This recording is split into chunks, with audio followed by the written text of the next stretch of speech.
Yeah. All right, cracking. Okay, folks, thanks everyone for bearing with as we just got everything set up in terms of the tech in the room. Welcome to our meeting of the Students' Union Council. Today probably will be a relatively shorter one than most. We don't have a whole load of things on the agenda, so I'm really glad that everyone has joined. Obviously, at any point, if there are any issues, if you can't hear as well, or if there's any kind of accessibility issues, please do feel free to flag those up. Otherwise, we will pretty much crack on. You'll note at the top of each slide, I've got a brief note on the various agenda points. Some of them are very slightly out of order from the written agenda. Just to note, we've had apologies from Amelia Dyer, but no others have been received at the time that we sent out the agenda. So, jumping right in, a brief note, minutes of the last two meetings, both our regular Union Council in early December and the emergency council we had on the UCU strikes in November are both available. They're attached to the agenda for this meeting, and you can review those, and those will be, approval of those will be voted on. Briefly touching on matters arising from previous meetings, both the motions, minibus fleets and transportation, and emergency contacts for Aston Rec from the December 1st Union Council passed, and those are sort of in the process of being operationalised and starting to be worked on. And a brief note, an FYI, many of you may have joined us at the emergency council we had last week, and thank you for that and for joining that discussion. You may well have seen on the SU website and on social media that due to a technical issue, unfortunately we couldn't verify the count of the votes, and so that vote had to be declared void, and it's currently being rerun. Don't worry, you're not going to hear any arguments for or against any of the motions in this meeting. I'm just giving you an FYI that vote is currently ongoing on that proposal around a fifth sabbatical officer. astonsu.com/referendum. That vote is open until 1 p.m. this Friday. So again, we're really sorry about this technical issue, but if you voted last week, or even if you didn't but have want to sort of make your voice heard on this motion, please hit astonsu.com/referendum. Votes are open for about another day. So getting right into the business of today's meeting, we have a few appointments which Council has been asked to ratify. Can I, Atul, are you all right to briefly pop up and introduce the two new trustees who have been nominated to be on the trustee board of the SU? If you can grab this microphone and make sure you're sort of near this one. Yeah. Thank you, Michael. We have appointed two new external trustees, and one university trustee. One is Ali Masham. He's the Nishil's Ward local councillor, and he has previous experience within the SU, worked in the BCU Students' Union. He showed an interest to be on the trustee board, and we interviewed him. Me and Sana interviewed him, and then through a formal appointment process, we appointed Ali Nisham as the trustee. Second trustee, as a replacement for Saskia Hansen, who was our previous university trustee, university has appointed Alison Levy, the Associate Pro Vice Chancellor of Students, as the new university trustee on our trustee board. Alison was a previous sabbatical officer in her time, and a very long-term ally to the Students' Union, which makes sense for us to have her on our trustee board. Thank you. Any folks have any questions to Atul and the other trustees about those appointments? So any appointments to the trustee board council are kind of subject to the approval of council. So any questions that anyone has there? I'm not immediately seeing anything.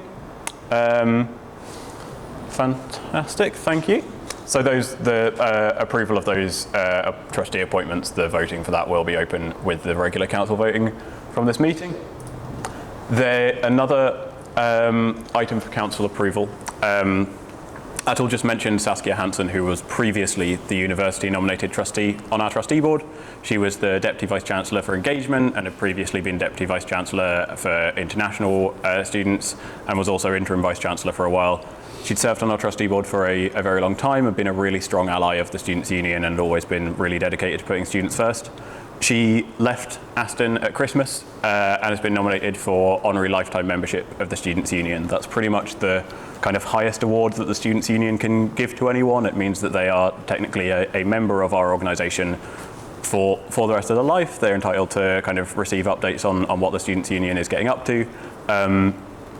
This nomination did kind of take place outside of the usual schedule because Saskia was leaving at Christmas. But as chairperson, I did contact the various members of the nominations panel who approved it, and likewise the executive committee of the officers also were in favour of this nomination.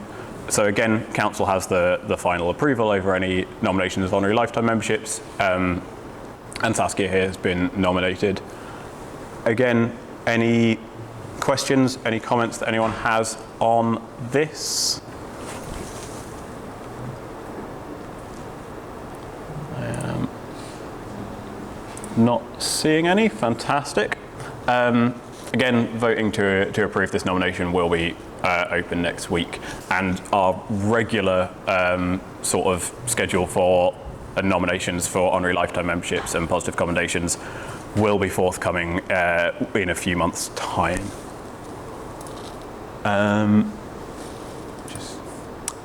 Now, we do have in our, this is the fourth appointment which has been delegated to council. In our October by-elections, we didn't have anyone run for the position of Black, Asian and Minority Ethnic Students Officer. And the Executive Committee decided it would be appropriate to allow council to appoint an interim officer if anyone was interested in that role. Habib Rahman has got in touch and said that he is. Habib, you're not in the room. Are you here on the Teams call, Habib, to briefly sort of make a speech as to why you feel you'd be appointable? Not that I can see. Okay, I think Habib has not been able to join us at this point. If he is able to join us later into the meeting, then I will give him an opportunity to speak there. But otherwise, his sort of written statement in favour of his nomination is there on the slide and will again be attached to the agenda. So again, council will, if we want to, be able to appoint Habib as our interim BAME officer, who would then be in that post until the end of the academic year. Okay. Sorry, I'm in the wrong area. Okay, that moves us right on to item 6, which is our updates from our exec committee towards our various exec priorities. So this document is all attached to the agenda, and this is a kind of compiled list of the various work we've done towards these approved priorities over the last couple of months, so since our last council at the start of December. I'm going to pick on our sabbatical officers, so if I can, to speak briefly about these, as you sort of volunteered yourselves for that at the last exec committee. Is anyone willing to just speak briefly on these first couple of priorities, the priority around accessibility, and then support and training for clubs and societies, which we didn't have any kind of written update for?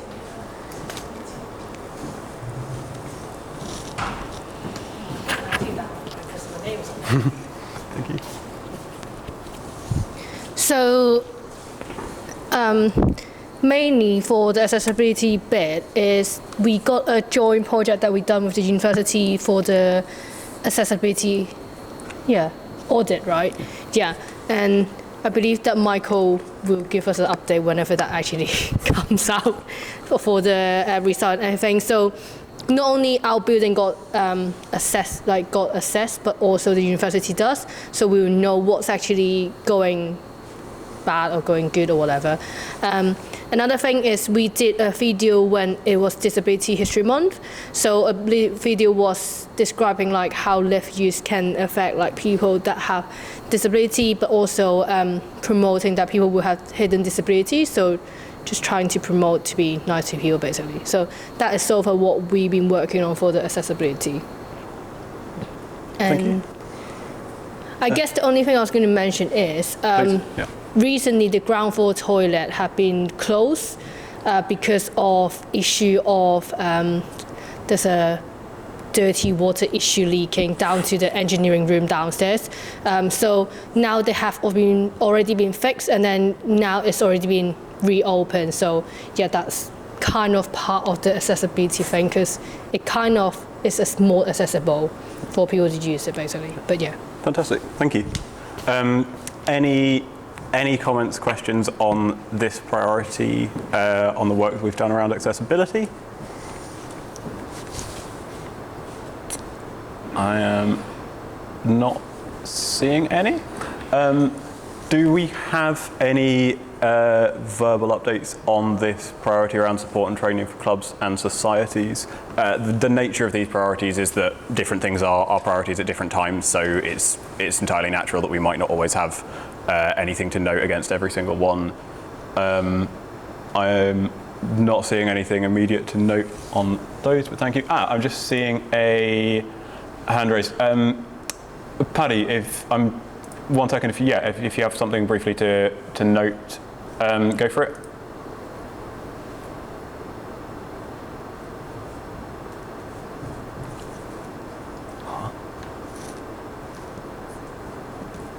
Paddy, I'm afraid I can't hear you. I don't know if that's just an issue with the device I've got in the room. Hear it.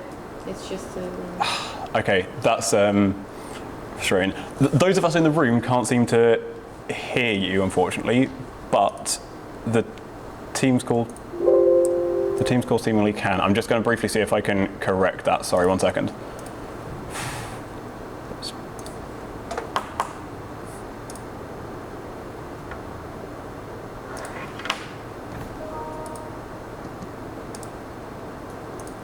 Could you try again, Paddy, please?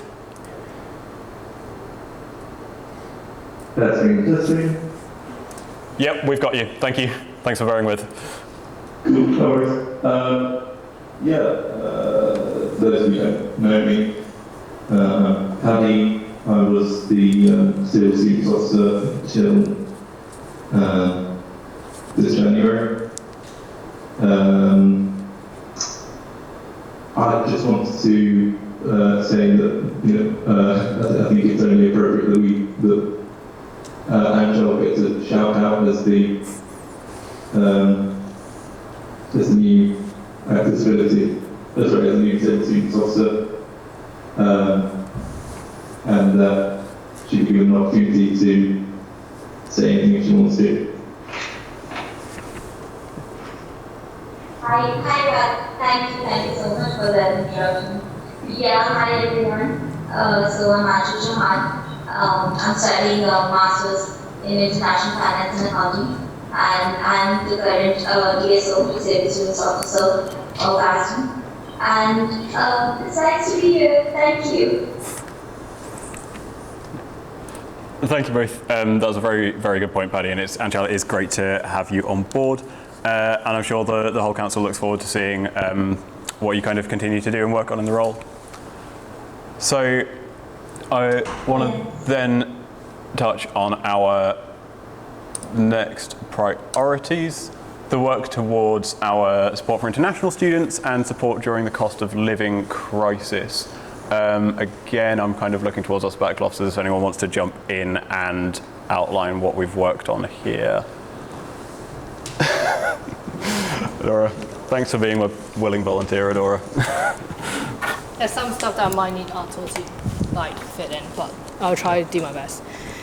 So for the ASU pantry that we launched in 1st of December, recently we have seen a very high use because of, so currently how we monitor it is based on the stock, how often they are being gone or how often they're being used. So recently we have a really high use, so all the stock just suddenly disappeared. So we are trying to implement a demo which we can actually count how many people using the pantry, not actually physically recognize everyone's face, but just having a number count, so it's just a footfall. So that's one of the thing. So the food donation box is still set up in the SU reception for people to donate if they can. There's also swap shop for students to donate anything that, for example, like books, games, or like DVD, or any clothes that you want to donate that is not actually a food item. So that is all located in the ASU pantry. During exam, I also given out energy bags for students in examination that they need anything. And Korean placement team managed to support us for a bit on that. So there will be another batch which is in the May summer exam period that I'm going to give out a different batch of energy bags. The whole thing will be slightly different, but I'll give more update when that comes closer to the time. Thank you. And just to briefly note the point that's listed on the slide there around the international students, that the international students questionnaire has run and the report has been worked on at all? Yeah? You want to?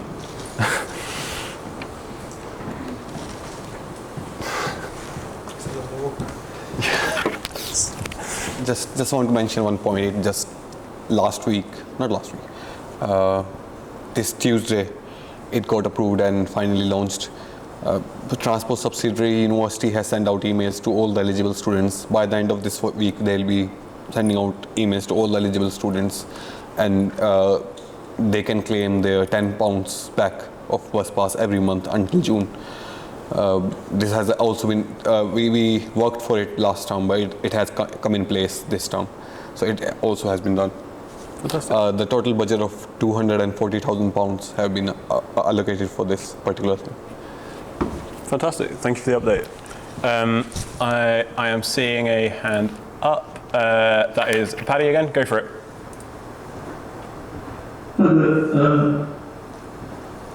Can we get some clarification on how how qualification of eligibility has been determined, and I don't know if we have an active commuter officer at the moment or what, but also how the process, how the policy was determined and decided upon, just because I know that rebate systems can often be insufficient, given that it means you have to have the money in the first place to make the journey. Furthermore, how well has this been communicated? A lot of stuff coming from the union has basically not been, and the university has basically, I've seen next to no emails concerning really important stuff going on with the union and the university lately. So do we have any idea how these new policies have been communicated, and how, and what take up is like? Thank you. Just to briefly answer one question, Batul is our new commuter students officer. She's in the call, but I know this project was started before she had taken up her post. Batul, if you want to jump in and answer a couple of those points. Yeah, absolutely right, Michael. Batul, I have informed Batul when we got it approved. I have informed Batul the details of this whole project, and this is just merely a start of taking over the transport costs. The ambitions are to take off as much as transport cost as university can. The primary eligibility criteria would be any student below than 25,000 K mark of income, and living beyond than 10-minute walk distance that has been mapped out on the map. For the proper exact eligibility details, I'll send out the document, because university has worked on it, and they have because they have details of students, the address of the students, and they have details of their income as well. So that was the only two methods that we could have used. Otherwise, we had no other option to determine who is eligible and who is not. In terms of international students, where we don't know what their income is, the only distance has been taken as a measurement. If anybody lives beyond that radius of area that we have mapped out, is eligible, and they will get emails from the university If someone doesn't get email from the university and they think that they are eligible, very soon on our Instagram there will be some details coming out how they can apply or how they can reach out to the relevant department to find out if they are actually eligible or not. But I'm continually working with the commuter student officer now. I have informed them about this project, and it's just merely a start of more but better remuneration in terms of transport commute. Thank you. If you could ping over that. Yeah. If you could ping over that. Sorry, 1 second, Paddy. I was just going to say, Atul, if you can ping over that document with the criteria so we can include the exact bits in the minutes, that would be fantastic. Thank you. I'll do that. Was there a very brief comment, Paddy? Yeah, just the union, you have a communication strategy for what you said about who is eligible, for things that are eligible, that hasn't received an email will be able to take further action. Presumably only if they're at this meeting though, like, because otherwise people don't know what they don't know. So the union got a communication strategy to raise awareness with this policy. Yeah, I think Atul just mentioned that it would be going out through things like social media channels, but if there's anything else you wanted to add to that, Atul? Okay. I missed that. Yeah. No worries. Anshul? I kind of agree with Paddy, and even I had a question like that. How is the council, how are we really contacting or communicating with the new disabled students or the existing ones or the old ones? There is absolutely no communication, I believe. I think it's my responsibility as a DSO to ask that as well. So, Anshul, I can answer that one briefly in that in the student enrolment that people do each year, there's now a specific question that allows disabled students to share their contact details with the disabled students officer. I'm very happy, and I'm sure Paddy would be as well, to follow up with you outside the meeting to talk about the details of that. I will then bring us on to the next updates on this. Sorry? To the next updates on the next priorities, which are, yes? If you can mention a brief point, the respondents are almost 700, they are 980. 900, yeah, just a brief update from Atul that we not only reached 700, we reached about 980 respondents with that international students questionnaire. So honestly, just congratulations to everyone who's involved in running that, because that's a really impressive turnout. Our next priority is around supporting students' well-being and mental health. Sana, do you want to jump in on that?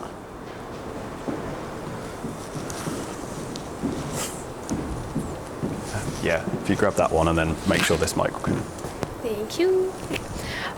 So, is this, they can hear me? Yeah. Okay, cool. So, I've worked with Ravtag and Aston from the university to make sure that we have group counselling in different languages. This is something that one of the members of the welfare committee, Samaya, has basically initiated. She was the one who had the idea. Initially, we wanted to do one-to-one counseling in different languages, but because there's a lot of complication with one-to-one counseling, we want to take a step forward with just group counseling. So the way that's going to work is that there's going to be group counseling sessions in different languages, and the university has already, I think, started to employ people who can speak those languages. And then if the counselor thinks that a student needs more help, they would directly speak to a student, the student would directly speak to a counselor who can speak in English. So they would basically just get passed on. There would be 2 stages. Yeah, I think that's it.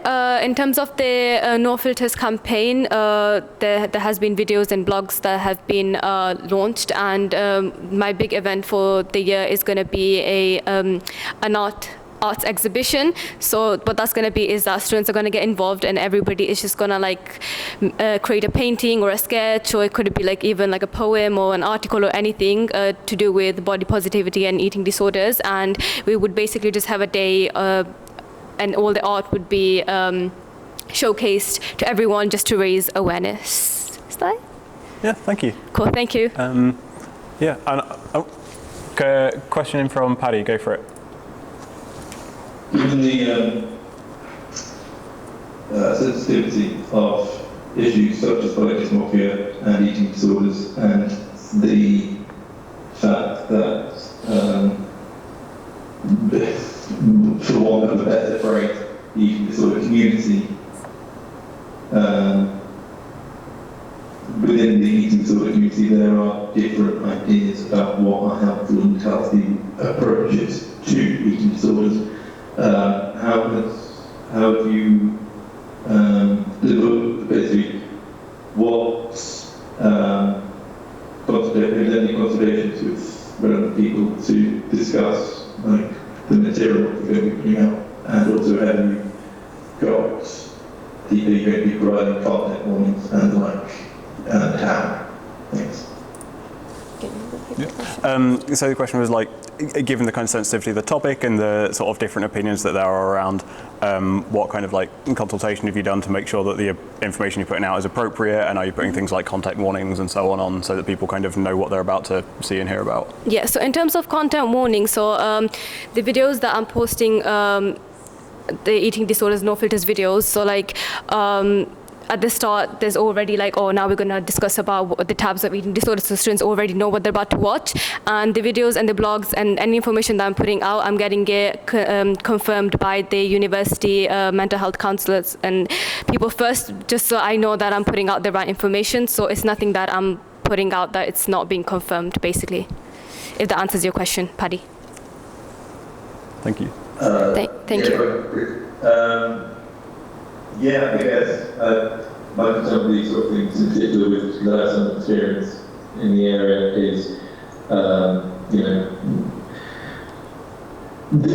would always defer to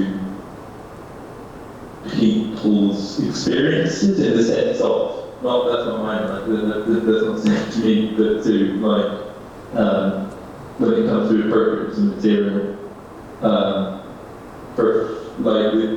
mental health teams can sometimes not be best equipped when compared to people who've got experience in the area, particularly eating sort of stuff, like within the field of even counselling and stuff, and therapy, there are massive differences on what's appropriate. But yeah, I really appreciate what you're trying to advise to proceed with a lot of caution.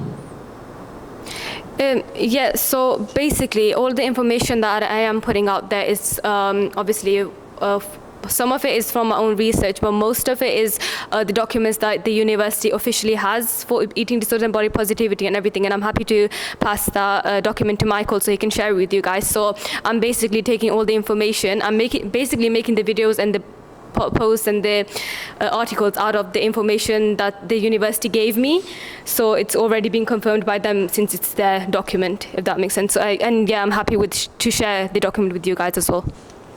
Thank you, Sana. Thank you. I again just wanted to note we have a priority that we haven't got any written update for in terms of being more accountable as a students' union. Again, the nature of these is different things are focused on at different times. I don't know if there is any burning updates on that one that people want to raise verbally. No, that's no worries. The following priority then, which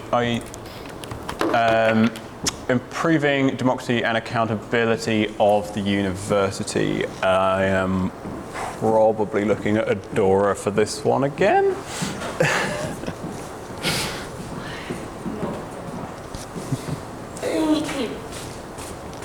Oh yeah, sure. Yes, forgot. So I guess the first thing is I will talk about TEF first, basically. So I'm worked on the TEF submission, which is the Teaching Excellence Framework submission. So previously, the university got gold on that. So obviously, they want to maintain the same one. So I have submitted a student submission on our side, which the exec have an overview of the whole submission. They have a look, they had comments on it and things like that. And another thing is I'm working on the Speak With report, so I'm trying to closing it as soon as I can. So that will come out in the Senate on the 14th of April, which the student rep will be attending, but it also will come out on our SU website. So, huh? Oh, 14th of Feb. What did I say? Whatever. So that basically is. So the main focus is looking at like Blackboard and also blended learning and also the university support services. So that the data come out was quite interesting. So there will be report and there will be comments from my side to suggest what is the university going to do. And another thing is I'm working on a PGR questionnaire, which that will also feed back to the accountability for university, because I'm looking at how do university support services actually support the PGR student.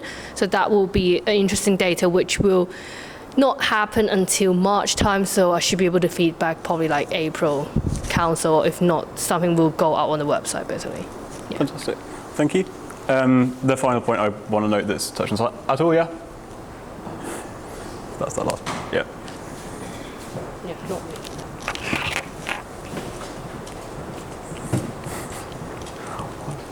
Why are you all sitting so far away? Go for it. As you mentioned in this, we have hosted a Q&A session which was very successful. More than 50 students came in that Q&A and asked some questions to them. There will be some more coming soon. Second thing I want to mention is I have done a meeting with students union managers, communication and coordination, to see how better we can communicate with the students and how better we can coordinate with the department. That has also happened. And sixth thing would be we are going on a town hall, me, Adora, and Sana, and all the four SAPs essentially, for the town hall with the university, where all the staffs member of the university will be asking us questions and understanding how they can support the students union better. So that's also a bit that we forgot to mention here. Nice one. Thank you for that. In the absence of any immediate questions on those, we'll then touch on the last of our key exec priorities, which is around supporting marginalised and underrepresented student demographics. I don't know who wants to hop in on that, whether Sana you want to, or Kirsty, whether you want to know anything in particular there. Sana, go for it, Sana. Yeah. I just want to say things. So the second point, the packages for Ramadan. So it's basically the same thing as me and Natalie did for the Knock Knock Door Scheme Christmas special, but it's basically just Ramadan special. We're just, if anybody has any more ideas on anything that they want to see in those packages, please let me know. We already have a list, but we just want to make sure that we deliver what the student wants. In terms of the mature students today, yeah, it's still happening, and we're quite excited. The university is really excited to get involved as well. There's going to be a lot of different departments. They're going to come and they're going to communicate with the mature students, tell them who they are, how they can support mature students.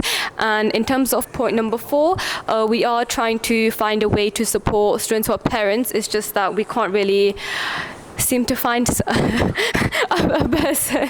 But yeah, that's something that we're still sort of working on. And Women's History Month, we have a list of ideas as to what we're going to do. I'm working with the women's officer. I don't know if she's in this meeting. But yeah, we have quite a few ideas as to what we're going to do. But the main one is going to be to put a board.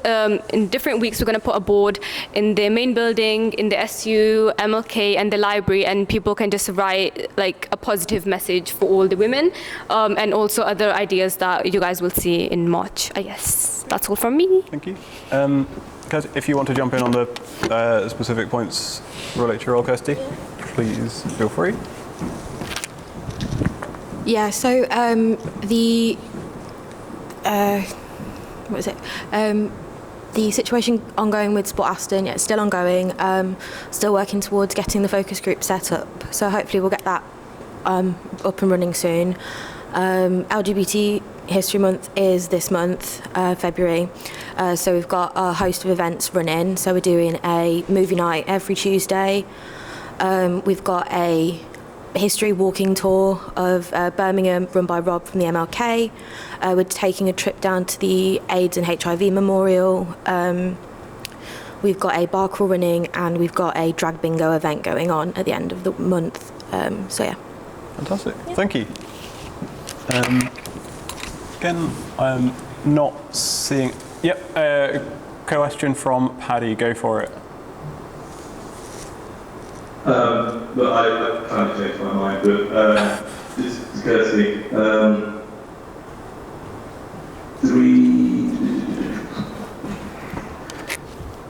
Has the university commented at all? Does the university actually have a policy on trans inclusion at this point? Do we know?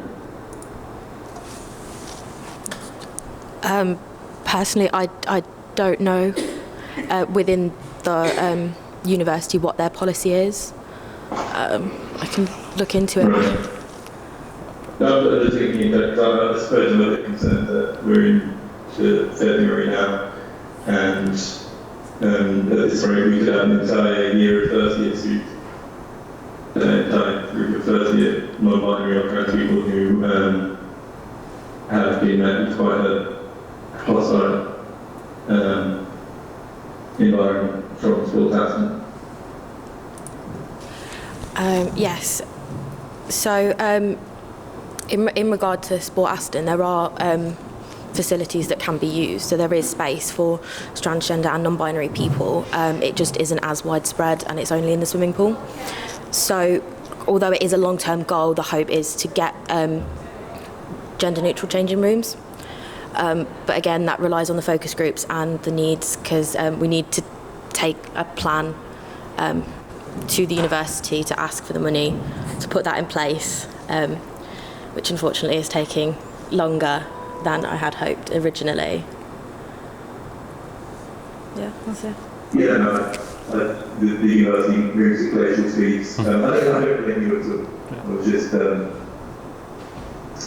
suppose, wondering if you heard anything from the university side. No, so at the minute I'm literally just running with Sport Aston. We haven't really spoken to the university, as we'll need to take a plan to them before they would even discuss it, really. Thank you. Yeah. So, absent of any other questions on any of the other parts of that, I will bring us on to the next item, which I believe is our last. Before the last item, a very brief update from the trustee board. Atul, are you able to just briefly run through the update from the trustee board?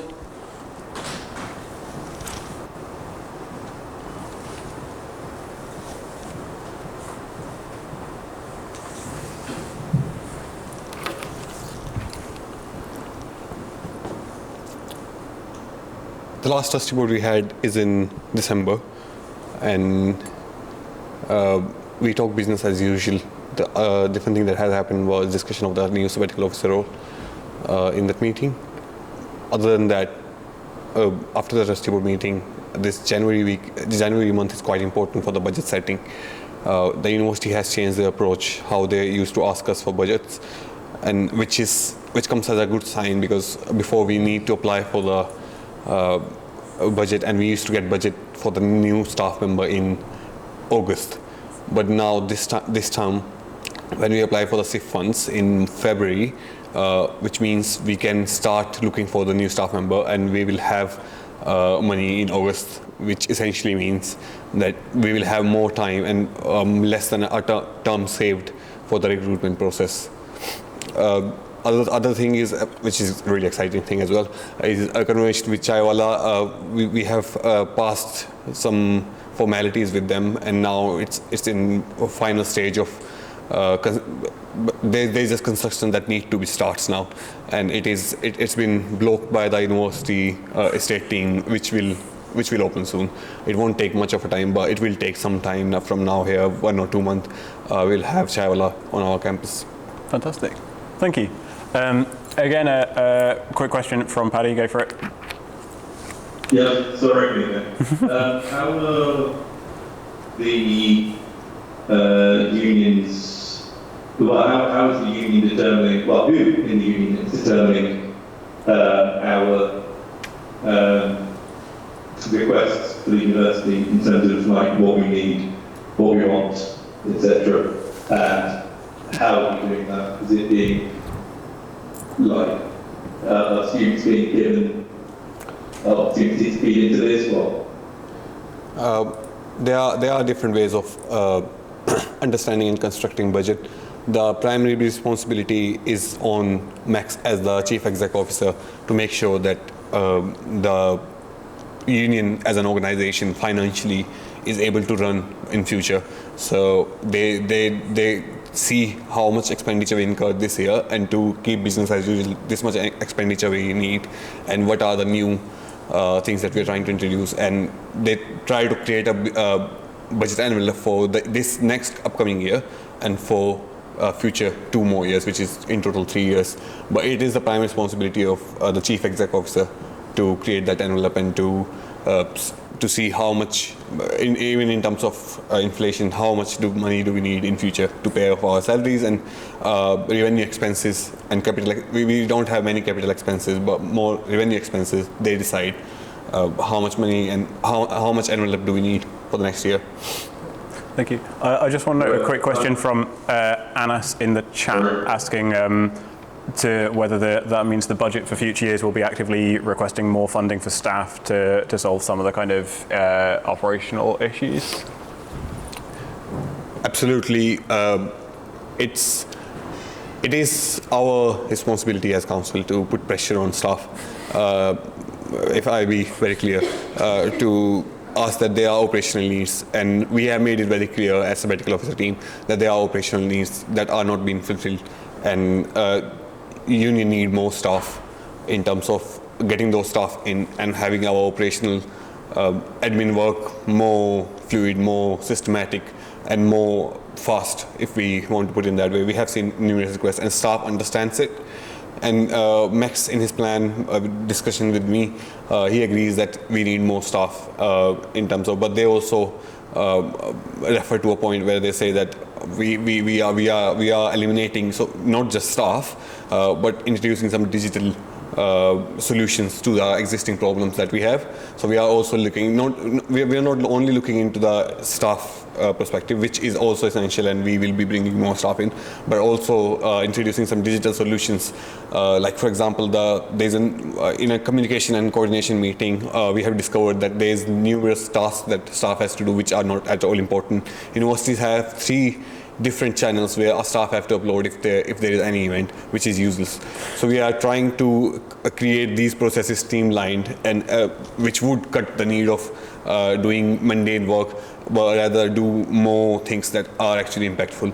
So not just staff, we are also looking into the digital solutions of the problems. Fantastic, thank you. I think there's a quick follow-up question from Paddy, and then I'll move us on to the next item. Paddy, go for it. Yeah, I don't feel like my answer was questions looking at it partners with the previous question as well. Answer's question, sorry. Who is diagnosing the problems, and how are students who are able to diagnose problems as well feeding into this? I'm responding very specifically to point 2. We are planning on applying for additional funds with the University Strategic Investment Fund. To what end? For what? And as you said, you and Max are in discussion. So how are you coming up with things because a lot of us talk about stuff. Mike extensive talks about stuff. I know that other officers have extensive talks about stuff. I know the students talk about stuff. Who's deciding what stuff needs to be focused on. Can you repeat that? Just kind of the question is about how, when it comes to these bids for additional investment, where is that decision being made, and how is student voice being a key part of that decision rather than being it solely in the position of like staff and officers? The SIF fund that we have, Max has mentioned in this second point, it is essentially the fund. It's not our block grant. If we are thinking that this is a fund that will reflect in our block grant, no, it's not. It's not that. The SIF fund essentially is given to every department in the university, and as a students' union, it is given to department. It's given to Max as the head of the department, and as a head of that department, Max can apply for that fund particularly for staff. So if Max thinks that they need 3 more, as a student voice, we can tell Max that we need 3 more staff roles in this particular position. But then it's up to Max's responsibility to deliver that, and Max is the one who's going to decide if they're going to apply for the SIF fund or not. The SIF fund is totally different from the block grant. It's not the normal funding that we get from the university. It's a separate funding that various different departments in the university apply in the start of the year, and if they get funding, they can recruit more staff. This funding is particularly to recruit more staff. They apply and they give reasons that this is the fund. This is why we need this funding to recruit more staff in this particular department. So it is Max essentially who is responsible and who is also would decide that if we gonna apply for this funding, if we need more staff or not. But we can obviously, as student voice, as union council, we can directly go to Max and tell that we need these staff members, and this is why we need these staff members. And as a CEO, he should react on it. Thank you. I'm then going to bring us on to what is, I believe, the last item for discussion. So this is not going to be a full-fledged discussion on this motion, but essentially at the previous, or rather, at an emergency council in late November, we discussed the UCU strikes. The UCU is a trade union that a number of lecturers and other staff in the university are part of. They went on strike for 3 days in November and December over disputes around their pay and disputes around their pension. These are kind of big national disputes, not even necessarily just with Aston, but lecturers across the country are in these disputes with their employers and are going on strike as part of that. We had that discussion and we invited both the head of Aston's HR and the chair of Aston's trade union branch to present their positions, and the minutes of that are available, and the union council voted by quite a significant margin to support the strikes on both pay and pensions. The ECU have now announced that they're going to go on strike for 18 days across the next couple of months.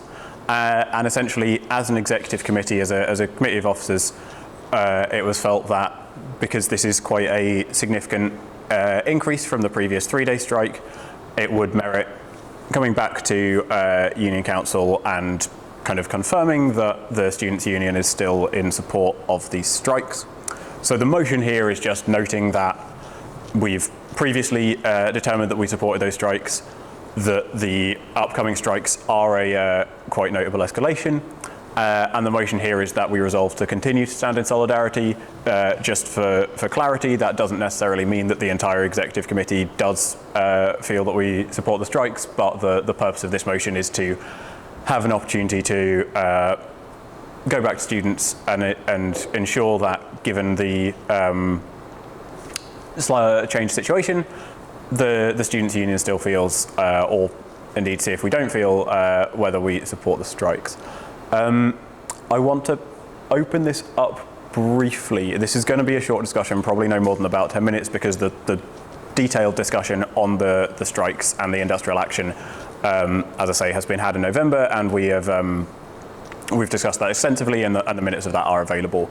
But if anyone would like to particularly speak for, against this motion in terms of the upcoming 18 days of strikes and whether the Students' Union should support those, I will essentially open up the floor for that. I have Adora coming in first. Yeah, please. So basically, I sit on the strike working group with the university.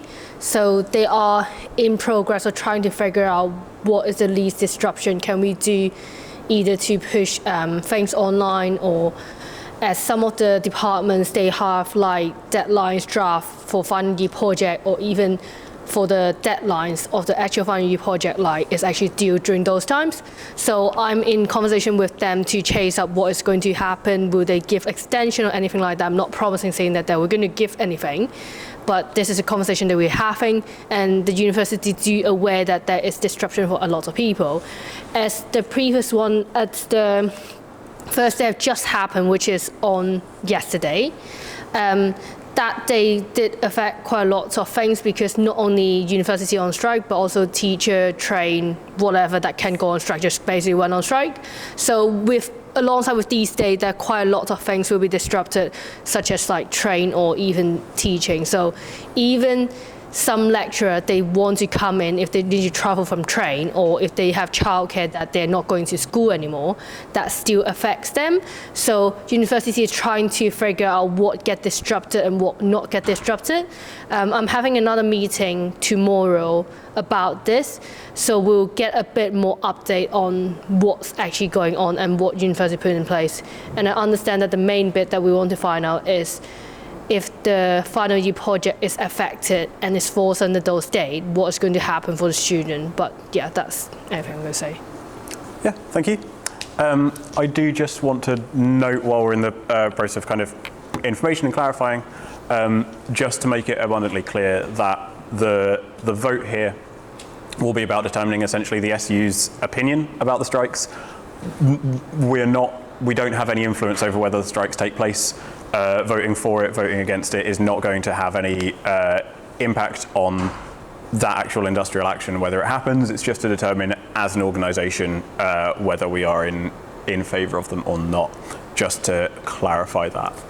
I want to briefly note a couple of the things that have come in the text chat. Students mentioned they feel the SU has given the UCU significant support over the years, but at the same time it has put students in a predicament who have lost out on their learning over a number of years of disputes, and hopes that the SU could support students in their learning.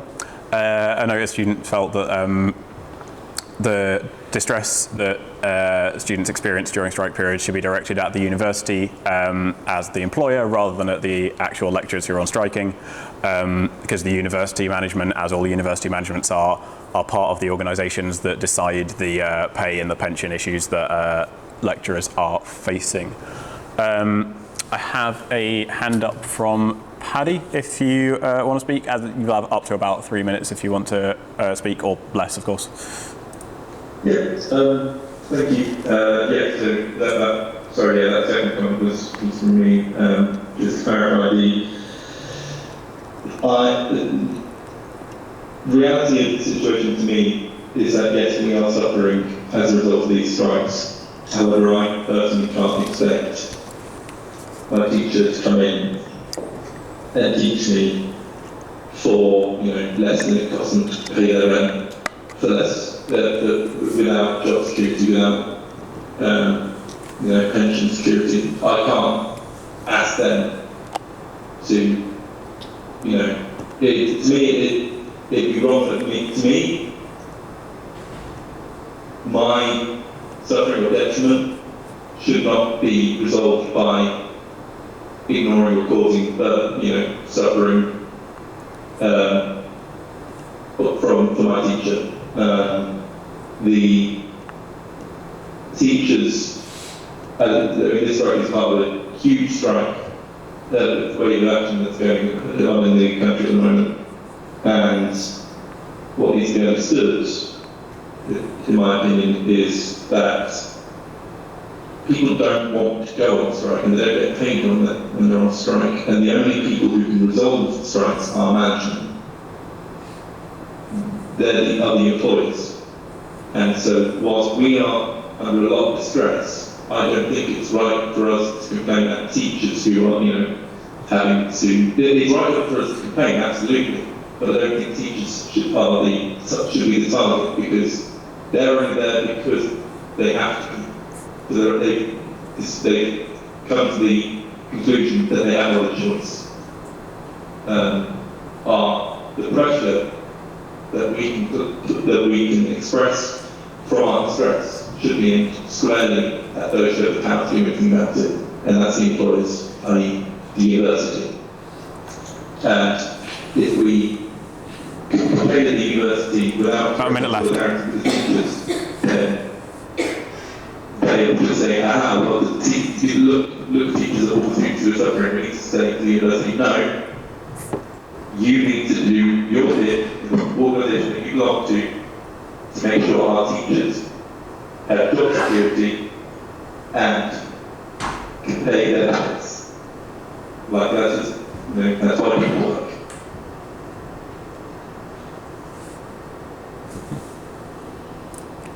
Thank you, Paddy. Again, I sort of open the floor. Any other students who want to comment, speak sort of for, against, or any other kind of positions on the motion? I am not seeing any. Okay, so again, this motion will be, voting will open next week. Brief comment in the text chat there, a student feeling that at the same time, students need to have a good university experience, noting that tuition fees are quite high and significantly more for international students. And the difficulties with a dispute that's between the staff and the university, where students end up kind of in the crossfire. So again, as I was noting, voting for these will open from Monday on this motion, deciding the SE's opinion on the industrial action and on the 4 appointments, the 2 appointments of trustees, the awarding of an honorary lifetime membership, and the nominee for interim BAME officer. There'll also, I believe, be a vote to essentially approve the report from exec about the work that has gone on. Voting for those will open from next Monday and run till next Friday. The votes for those will be online. Otherwise, that pretty much draws our meeting today to a close. Thank you everyone for joining. Our next meeting of council will be on the 23rd of March, again in the afternoon, here in the upstairs hall in the Students' Union and online on Microsoft Teams. So again, watch out for voting going live next week. Bear in mind the re-ballot on the emergency council vote, which is currently ongoing. That's astonsu.com/referendum. That is open until tomorrow about 1 p.m. Thanks all for joining. I hope you have a great afternoon and weekend.